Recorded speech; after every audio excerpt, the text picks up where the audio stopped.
I think Tom Petty will be remembered as one of the most authentic figures in the history of rock and roll. There are very few examples of one songwriter that wrote songs at that level and sustained the quality for so many years. He became extremely rich. The money that comes with the success and all is great, but it's never been my motivation. I think it was really shocking when Tom Petty passed away. Dana was effectively the executor of the estate, but Tom's children were left with a say. A $95 million estate is a lot of money. We're talking houses, cars, guitars, and a ton of music. Adria and Dana ended up having disagreements. I know Tom wouldn't want his daughters and his wife to fight. Emotions were high. Dana says that Adria's behavior is erratic and abusive.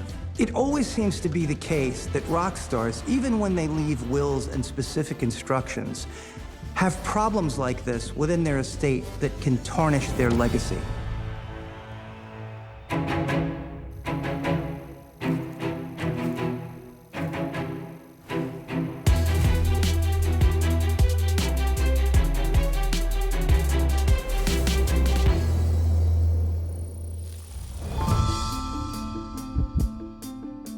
When a celebrity checks out, there's no shortage of people ready to cash in. There's a ton of money to be made on the backs of dead celebrities, and with millions of dollars at stake, the battles over the estates of the rich and famous can lead to some serious drama. This is the story of how singer-songwriter Tom Petty took on the music industry over his 40-year career and the multi-million-dollar estate battle between his second wife and his daughters over who would ultimately control his most prized possession, his artistic property.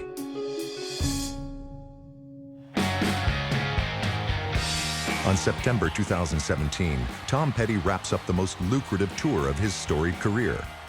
Petty and his group, the Heartbreakers, play 3 sold-out shows at the legendary Hollywood Bowl in Los Angeles. Just 6 days later, Petty suffers cardiac arrest, and on October 2nd, he dies in the hospital. He's 66 years old. It's estimated that the acclaimed musician and songwriter leaves behind a $95 million estate. A $95 million estate is a lot of money, but the crazy thing is that doesn't even touch on the intellectual property. Tom Petty was not only a prolific songwriter, but he was also a great performer. So he had that dual stream of revenue. Tom Petty leaves behind a ton of valuable assets. Petty's estate includes 5 residential properties, an LA condo, a residence in the Pacific Palisades, and a sprawling Malibu property with a house on the beach. A 5th house on Lake Sherwood that Tom used for weekend getaways was put on the market shortly before his death for $5.895 million. Tom Petty also owned multiple guitars and at least 5 sports cars, including a Jaguar, a Lamborghini, a Ferrari, and 2 Cadillacs. Combined, Petty's cars and his other properties are worth approximately $30 million. How many cars does a person need, really?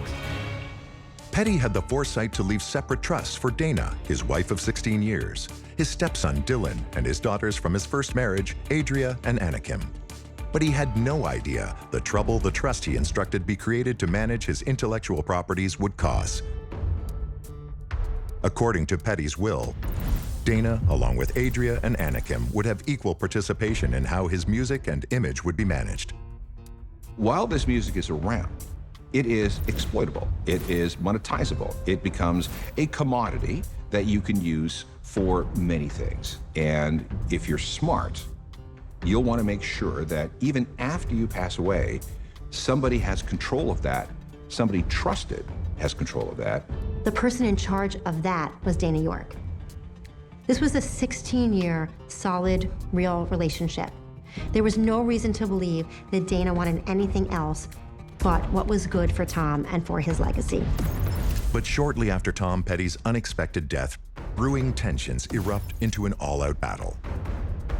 Suddenly there's a fight between the widow, the ex-wife, and her 2 daughters over the intellectual property rights associated with Tom Petty.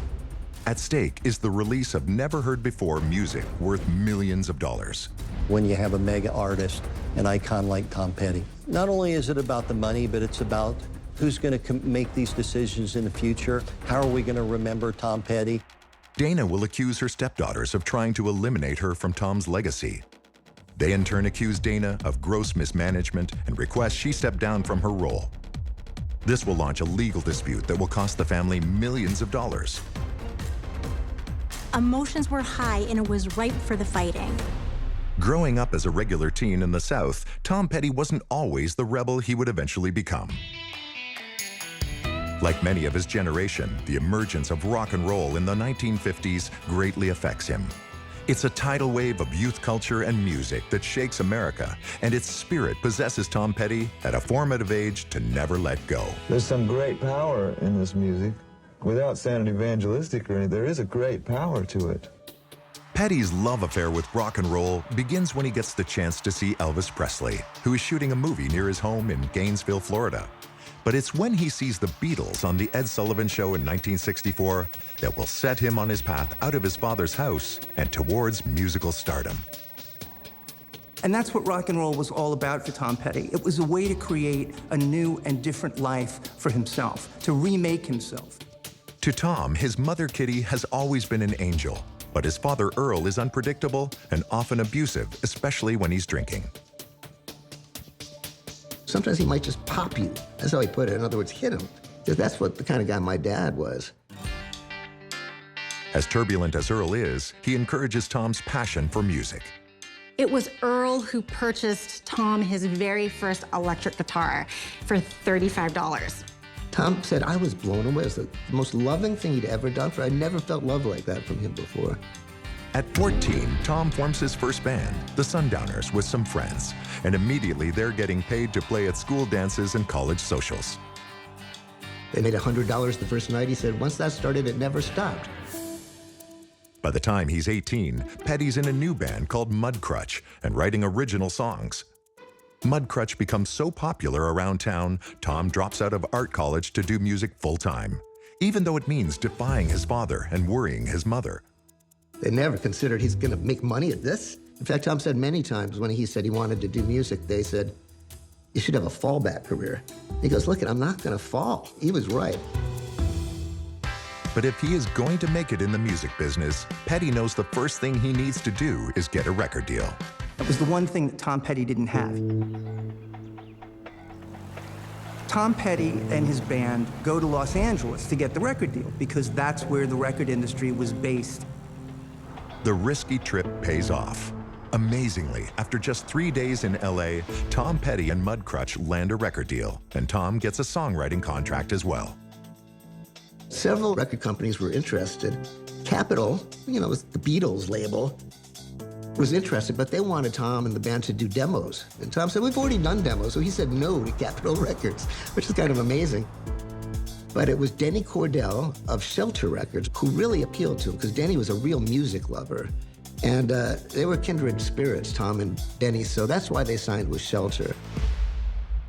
Petty's music career is on the rise, but his personal life is proving to be more difficult. His girlfriend, Jane Benyo, is pregnant. She literally lived a few blocks away from where he grew up, and he ends up marrying her. Tom didn't necessarily want to get married, and there are reports where he actually jumped out of the car on the way to church to try to get out of it. Petty and his new bride, Jane, settle in Los Angeles, and in the spring of 1974, the father-to-be enters the studio with his band to begin recording Mudcrutch's debut album. But Petty's dreams of rock stardom would be short-lived.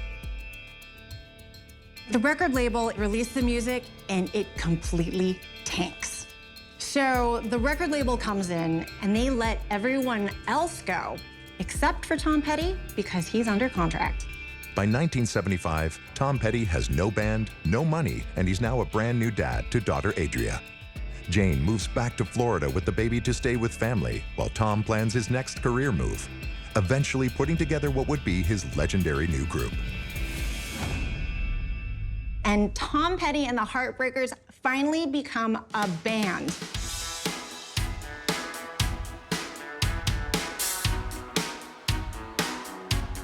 But it wasn't just the Heartbreakers. It was Tom Petty and the Heartbreakers, and that meant everything. Tom Petty is signaling to you, this is my band. I'm in control. which includes the band's finances. So in Mudcrutch, everything in the band was split equally. But with the Heartbreakers, it is known that Tom Petty is the leader, and his cut comes first. In late 1976, Tom Petty and the Heartbreakers released their debut self-titled album. But in the first 3 weeks of the debut's release, only 6,500 records are sold. They're having a tough time getting a tour booked to promote the record. It appears that things are sliding into Mudcrutch territory once again. Enter Tony Dimitriadis, who would become Tom Petty's long-term confidant, attorney, manager. He came up with a plan to take the band to the UK. Tom goes, and they have a tremendously successful tour. Soon, Tom Petty and the Heartbreakers' debut album is climbing the charts in America as well. They sell over 500,000 albums. They finally have a bona fide hit. In 1978, they released their sophomore album, You're Gonna Get It, and it cracks the top 40. Tom Petty is becoming rich and famous and living the rock star life. But before he enters the studio to record his third album, he gets some unsettling news. MCA bought Shelter, and Tom didn't realize if another company buys your record company, everything changes. Such as his former label giving new owner MCA all the publishing rights to Petty's original songs. To maintain creative control over his career, Petty vows to take a stand against MCA. Tom Petty decided that he was not going to be traded like a piece of meat in the marketplace, and that he was going to fight for his freedom. But it's a risky move that could spell disaster. When legendary musician Tom Petty dies unexpectedly in October 2017, he leaves behind a catalog of over 40 years of music. After his death, Petty hits the top of the Billboard charts for 3 weeks in a row, contributing to an already massive estate of $95 million. But that hefty amount doesn't even include Petty's artistic properties accumulated over multiple decades as a best-selling music artist. When an artist like Tom Petty has a universally recognized and loved hit, like he has so many of, that can generate significant sources of revenue for many, many years to come. To manage his artistic legacy, Petty entrusted Dana, his wife of 16 years, and his daughters Adria and Anakim from his first marriage. The trust over his intellectual property was extremely contentious. First of all, this was worth a lot of money, potentially. Second of all, this is Tom Petty's legacy. This is how his image, his name, his likeness was going to be used and marketed for years to come. But shortly after his demise, the two camps have drawn battle lines. Dana claims that Adria Petty is selling out her father's legacy by licensing her father's image for use on a salad dressing. When you think about Tom Petty, you can kind of think, does that really align with who Tom Petty was? But Adria and Anakim claim that their father, a vegetarian, would have approved. But we weren't in that room, and we don't know what happened in those conversations. But other people associated with Tom thought that no, this is crass and commercial, and it looks exploitive. In 2018, the legal fight over who has the right to ultimately control Tom Petty's artistic and financial legacy is just beginning. And back in 1979, Tom Petty is about to embark on the first messy legal battle of his life when he discovers his label Shelter Records has sold their contract to MCA without his consent. I think Tom felt ripped off when MCA bought the contract. Suddenly a conglomerate owned him. He wasn't in the same home that he agreed to go into. To make matters worse, he discovers that he signed over all his publishing rights in his initial deal with Shelter, potentially worth millions of dollars. Tom Petty, like a lot of songwriters, when you get a contract and you're getting a record deal, you sign it. But almost every songwriter, with rare exceptions, signs a bad music publishing deal, which is how you make money as the songwriter. But Petty and his advisor, Tony Dimitriadis, discover a possible way out. Lucky for him, there was a provision in the Shelter contract that allowed him to leave or renegotiate if it was sold. So Tom Petty took a stand, and the record companies sued him for breach of contract. But Petty won't back down. He decided with his managers to declare bankruptcy, which was a really, really smart move. He was not taking any prisoners. I don't think he was afraid of anything. And I think when you're not afraid of anything, you can sometimes fight harder. And that is who Tom Petty was. Petty won't let his legal troubles slow down his artistic output. Unbeknownst to MCA, his manager is secretly bankrolling the recording of his third Heartbreakers album at a personal cost of $500,000. They're recording music every night, but their longtime roadie, he's taking these tapes and taking them to an undisclosed safe house so the record label does not have access to them. How crazy is that? After 9 long months of litigation, Petty wins back all his publishing rights and, most importantly, his artistic freedom. The fact that he won really established the fact that he had a lot of clout. Tom Petty was one of the first artists to take artistic control and artistic freedom seriously. The Heartbreakers sign a $3 million contract with Backstreet Records, a new MCA affiliate created just for them. Their third record, Damn the Torpedoes, is released in October 1979. It hits #2 on the album charts, goes double platinum, and eventually sells nearly 3 million copies, propelling Tom Petty and the Heartbreakers into the stratosphere. Suddenly he became extremely rich. Tom Petty is flying high, earning millions in sales and publishing. But in 1981, still fresh off his legal victory with MCA, Petty finds himself at war again. He discovers MCA wants to raise the price of albums for superstar acts such as himself from $8.98 to $9.98.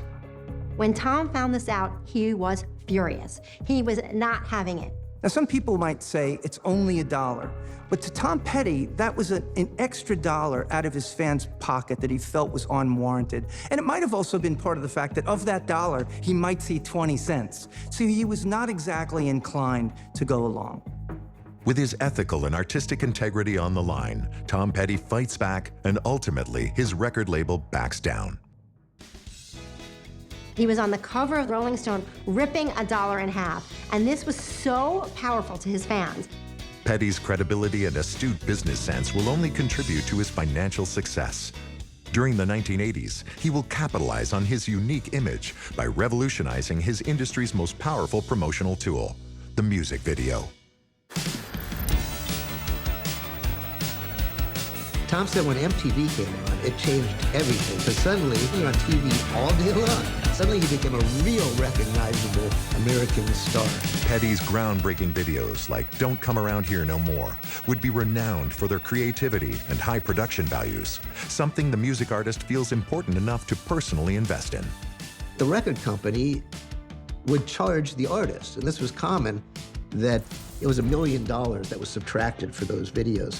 So $1 million out of just his contract, so it was costly. But he said at the same time, you had to do it. Without that, they wouldn't have been as famous or as successful.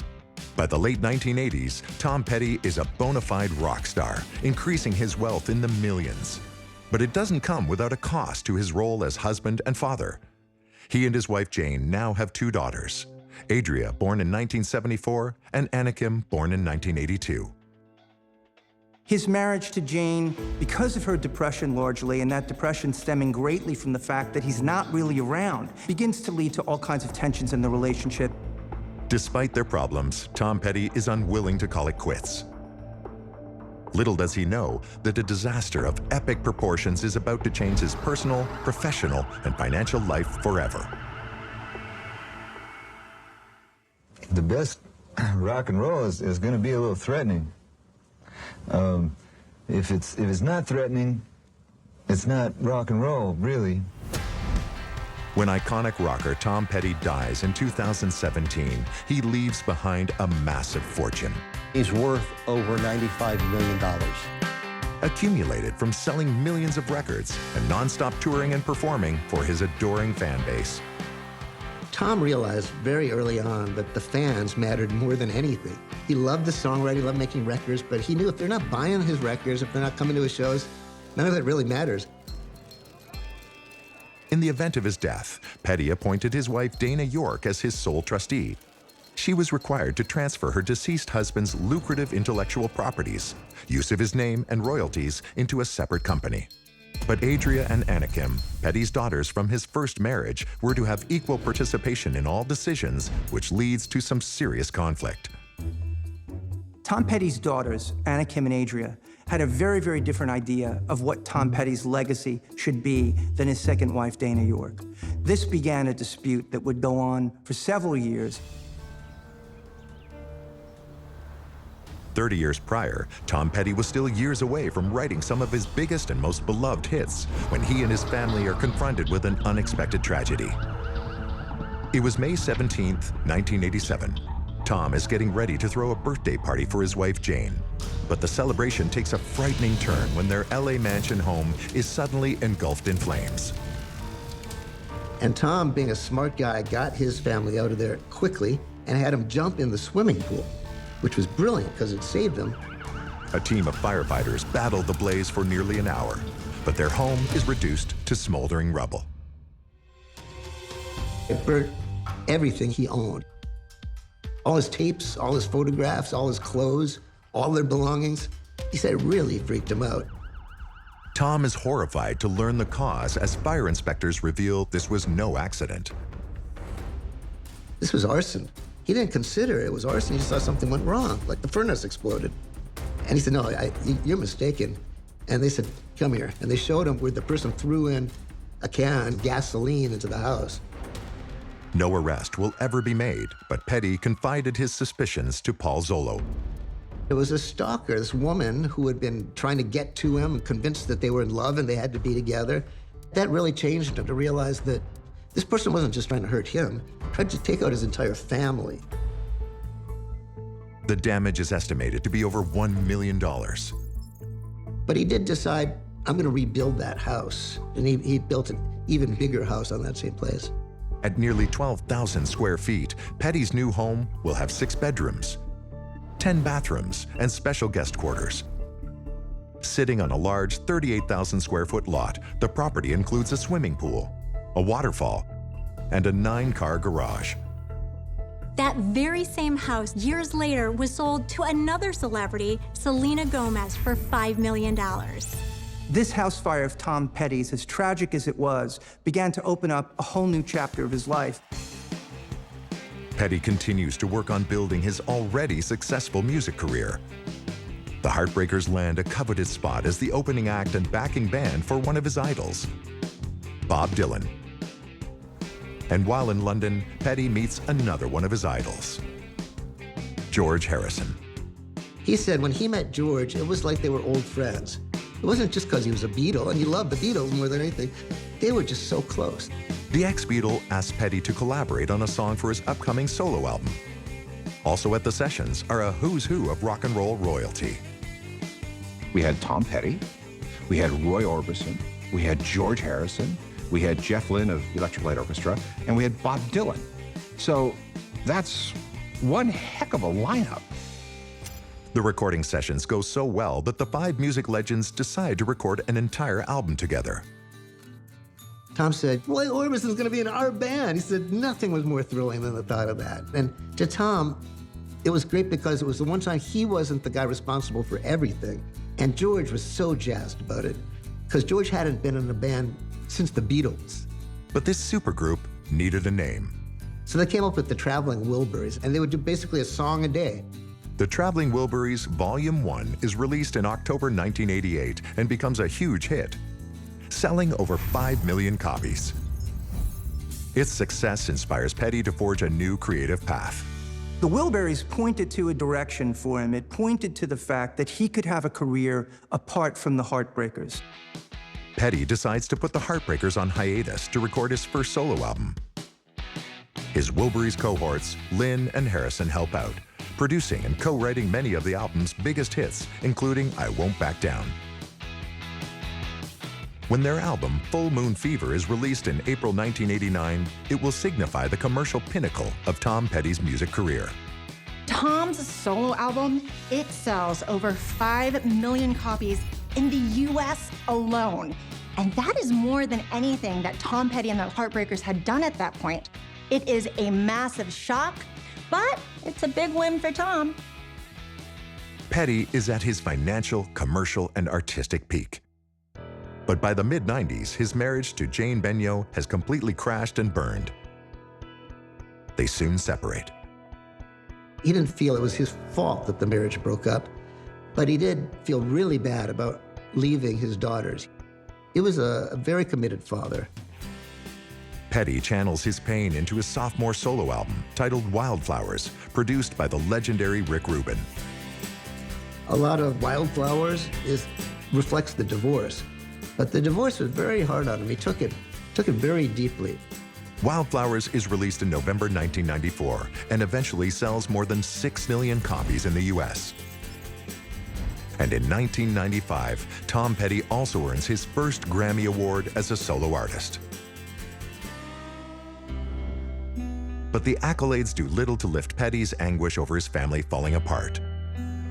He begins using heroin to numb himself.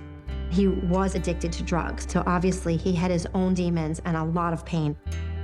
It's when Petty is at his lowest that he meets his future wife, Dana York. Tom Petty was doing a show in Texas and spotted a fan in the audience, and something electric happened between the two of them. And the two began a friendship through writing, through phone calls, and grew closer and closer to one another. And they became a couple, and it was the greatest thing in his life. But Petty is unable to keep his debilitating heroin addiction from her. Ultimately, Dana comes to California, and she soon becomes very aware of his drug problem. And it's Dana who helps him kick the habit. Granted a new lease on life, Petty begins to lay down roots with his future bride. They were real lovebirds. Dana changed his life. Petty enters a new decade with renewed enthusiasm, strong enough to face the challenging revenue realities of the music industry. The end of the 90s for Tom Petty were an interesting time. The advent of Napster and other download services makes it impossible for people to earn money selling records anymore. Guys like Tom Petty and all these other classic rockers are used to that revenue stream. They're used to the album revenue stream, and it almost disappears overnight. Like many legacy musicians, Petty's only alternative will be to hit the road, touring endlessly to keep up his revenue stream. But as he enters his 60s, his rock star work ethic will eventually catch up with him. If there is such a thing as the rock and roll spirit, he totally embodied it and he lived it. And in the end, it might have actually cost him his life.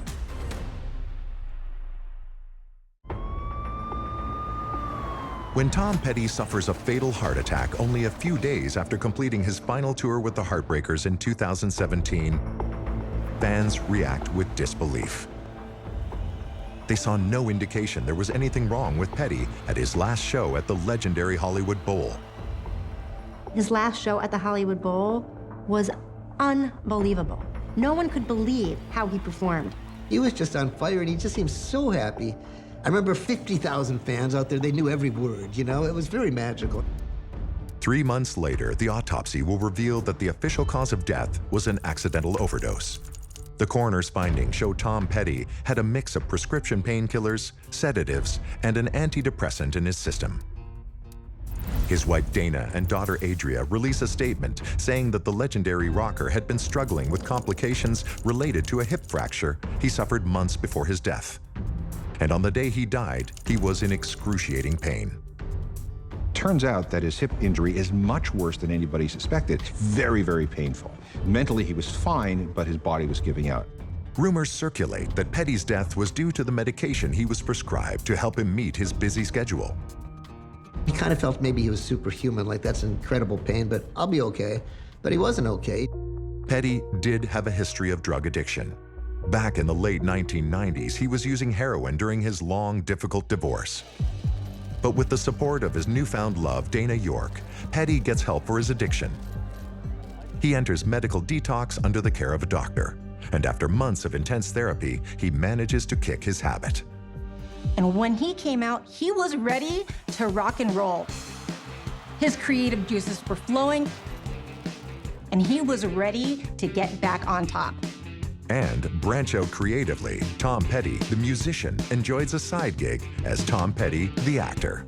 I remember seeing Tom Petty for the first time as a guest appearance in a movie called FM. And then later, he contributed some voice work to King of the Hill.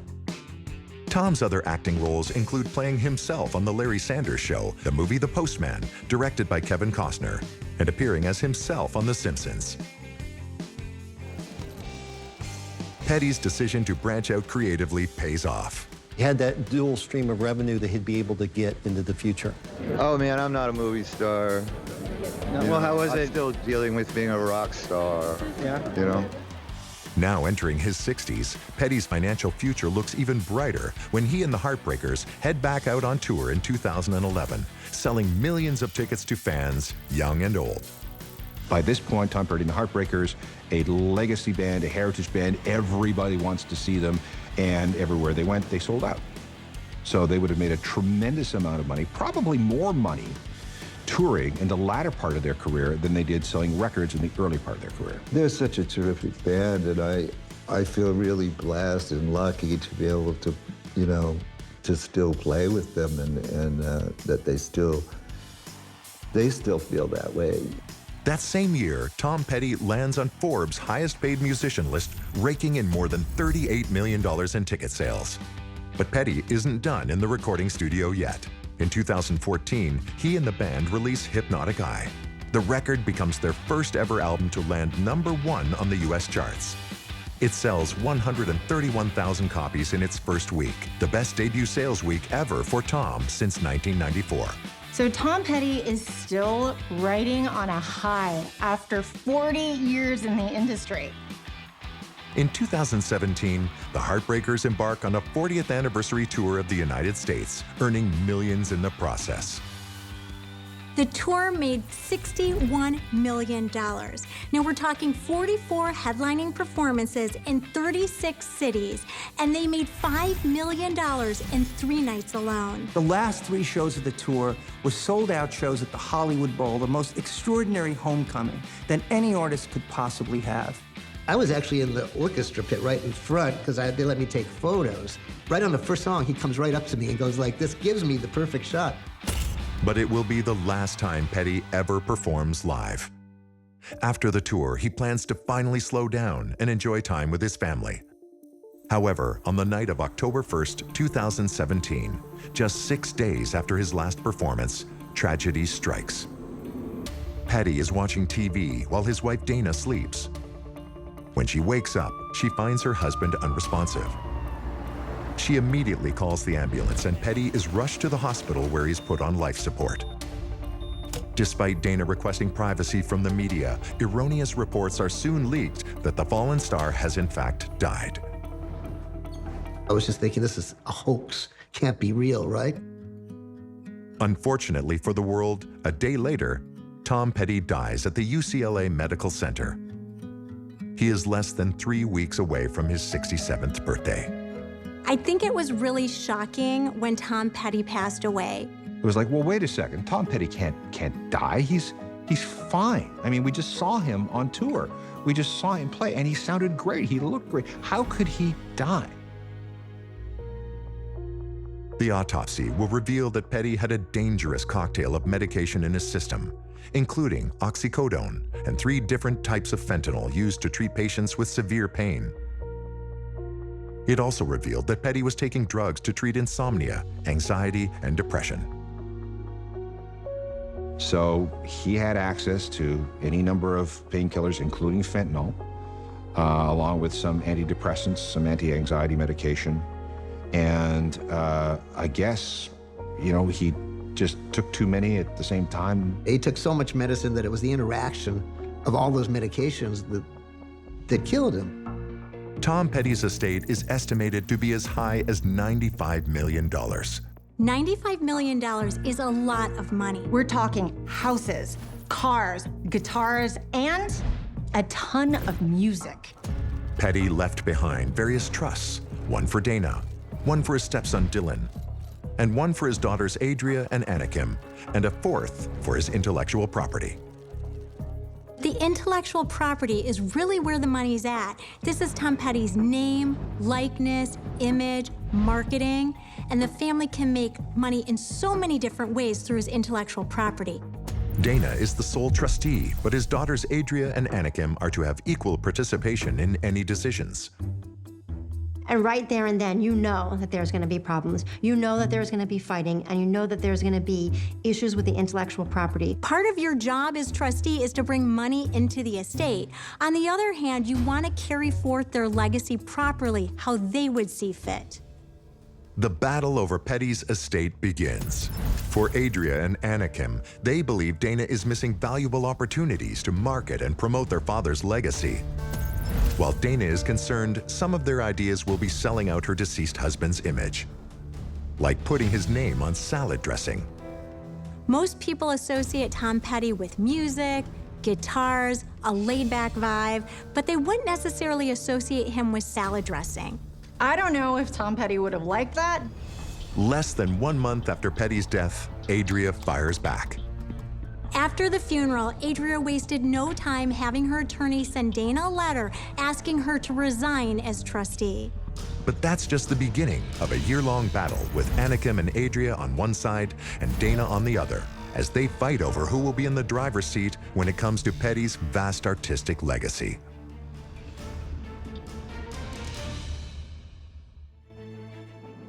Within the year of Tom Petty's shocking death in 2017, the battle for control over his valuable artistic property is raging. The major players are Petty's widow, his second wife of 16 years, Dana York, his daughters, Adria and Anakim, and also Petty's first wife, Jane Benyo. She had 50% of royalties from music he made while they were married, and supposedly she gave those decisions over to Adria to act on her behalf. This move will only contribute to tensions between the two parties. Now suddenly there are 3 people in charge, and it's very difficult for those 3 people that may not see eye to eye on a lot of things. A few weeks after Petty's funeral, Adria's lawyer sends Dana a letter demanding that she resign as trustee. Adria and Dana ended up having disagreements on how the legacy of Tom Petty would be handled. Adria wants to authorize her father's name and likeness to promote products akin to Paul Newman, citing that Tom Petty was a longtime vegetarian. Dana Petty fires back that Tom would never have sold out like that. I can't imagine Tom wanting to see his face on a supermarket shelf. And it looks exploitive. I mean, the man dies, and the first thing you do is you put his face on a jar of salad dressing. It just doesn't seem right. Maybe Adria felt she really knew more of the business, and she knew more of what her dad would have wanted. Tensions are also brewing over the planned release of a box set of Petty's music, which will include outtakes from his original solo album and never-released tracks. But Adria submits to Petty's record company Warner Brothers that this is not the right time to release the box set. Dana argues that Adria is threatening important business relationships. In fact, she claims that Warner Brothers offered them a $1 million advance. She says that Adria's behavior is erratic and abusive. Adria ups the ante even further when she threatens that papers are being signed that will give her and Anakim majority rule over the business dealings. Adria is arguing that Dana is grossly mismanaging the trust, and in fact, she says it's costing them $5 million. For Dana, this is the final straw, and she takes her grievances to court in April 2019. At stake is control over Petty's $95 million estate. This is extremely common to have family members fight over a celebrity's legacy, their name, their image, their likeness. That's their loved one, and they care about how this person is remembered for decades to come. There are not just tens of millions of dollars at stake in the Tom Petty estate dispute, but also the unity of the family, that there be something a little bit more higher-minded about his legacy than just dollars and cents. Dana petitions the court to approve a new operating agreement that will ensure consensus rather than a majority vote over decisions managing Tom Petty's artistic properties. I'm sure that Dana wasn't happy, thinking if it was majority vote, her stepdaughters could just override anything that she wanted to do, and maybe this really wasn't what Tom Petty wanted. Adria retaliates, accusing Dana of attempting to prevent her and Anakim from participating equally in the management of Petty's intellectual properties, and files a lawsuit for $5 million on behalf of Petty's estate over alleged misappropriation of its valuable intellectual property. It's now all-out war between Petty's wife and his two daughters. I know Tom wouldn't want his daughters and his wife to fight. It's the last thing he'd want. He's a very peaceful guy. But it appears it will be a long legal battle. Even though Dana was named as a sole trustee, that doesn't mean she gets to rewrite the terms of the trust. It means she's the one who has to carry out the terms of the trust. Now, the truth is, Dana is really in the driver's seat here. She's the one who's in charge of the fourth trust, which has all the intellectual property. She was the current wife, and she understood well what Tom wanted. She was the one with him in the last 16 years. But just as the rift in the family is widening beyond repair, by December 2019, it's all over. Just before Christmas 2019, the widow and the daughters came to an agreement. In an official statement, Dana, Adria, and Anakim announce. Each of them sincerely regrets that in their intense grief over Tom's tragic death, actions were taken that were hurtful to one another. It's good to see that that was solved, so now we can go on with the important business, certainly making sure that his music is protected and his legacy, his image, his heritage is protected. As part of the agreement, Dana, Adria, and Anakim will create a new company called Tom Petty Legacy to manage all aspects of the rocker's estate and that each family member will have equal standing. And at the end of this, not only is Tom feeling good looking down, but all these parties can feel good about the decisions they made because they did not drag his name through the mud. What is so great about the ending to this particular story is Dana and the girls were able to come together. They knew what Tom Petty would have wanted his legacy to stand for. On October 23, 2020, 3 years after Tom's death, the family agreed to release the once stalled Wildflowers and All the Rest album. And this may be only the beginning of the rock god's enduring empire. Some of the music of Tom Petty, American Girl, Free Falling, both those command significant sources of revenue from allowing companies to use songs like that in their advertising. I think Tom Petty will be remembered as one of the most authentic figures in the history of rock and roll. If there is such a thing as the rock and roll spirit, he totally embodied it. I consider Tom maybe the last great rock and roll champions. Tom never let go of why rock and roll mattered.